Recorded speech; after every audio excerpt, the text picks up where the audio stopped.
I'm not nearly as good as them, so lower your expectations, we'll be fine. Okay, so first off, I want to start off with a little trigger warning. The speech does include innuendos of sexual assault, so if that triggers you, warned. You won't hurt me if you walk out here uncomfortable. Do what you gotta do. Well, it makes me uncomfortable, actually. Okay. Take your time, baby. This speech is called Old Testament Knowledge.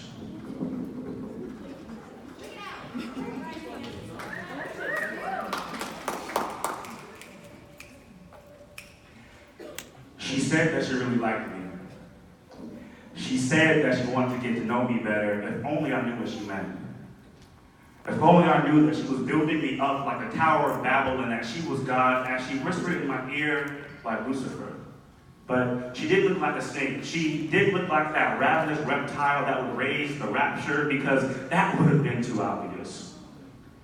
She instead had angel wings protruding from her back, beating in her eyes, and heavenly words still sliding off her lips. As she made me implicit in her sin, she asked me if I liked it.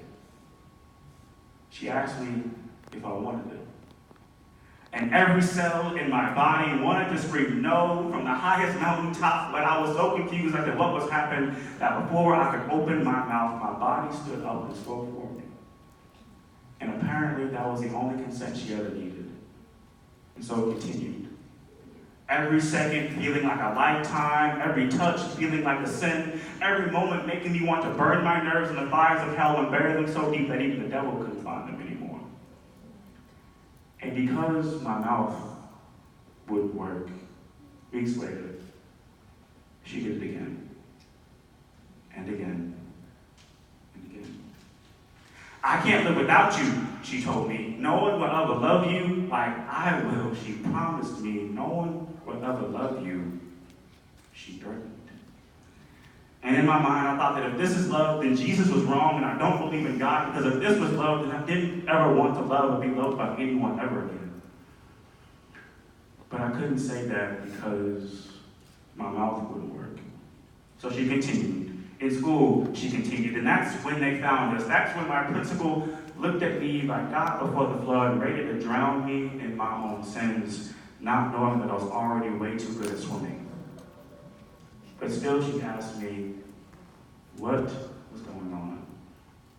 And because my mouth still didn't work, the female Judas of my nightmares spoke for me, setting me up for my own crucifixion, carving my cross with her words, each period, comma, and long pause, nailing my body to this wooden totem, preparing me to be sacrificed for her own sake.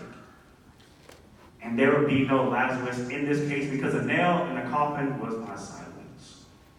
They told me that since I was erect, that I wanted it, that since I didn't stop her, that I wanted it, that there's no way she could have done it this way, so I must have wanted it, and my mouth wouldn't work, so I couldn't tell them otherwise. My deadbeat father, after he heard this, called me for the first time. And his first words to me were, "What the heck is wrong with you? How could you do this?" And no matter how much I wanted to move my mouth and make words come out, I couldn't. So of course, the fault was mine. Because boys always wanted, because men always wanted, because I had to have wanted it. But if my mouth had been working, I would have screamed no. That I didn't want her to slip her hand so far down my body that my soul felt breached. That I didn't want someone who was a stranger posing as a friend to know me in a way that I didn't even know myself.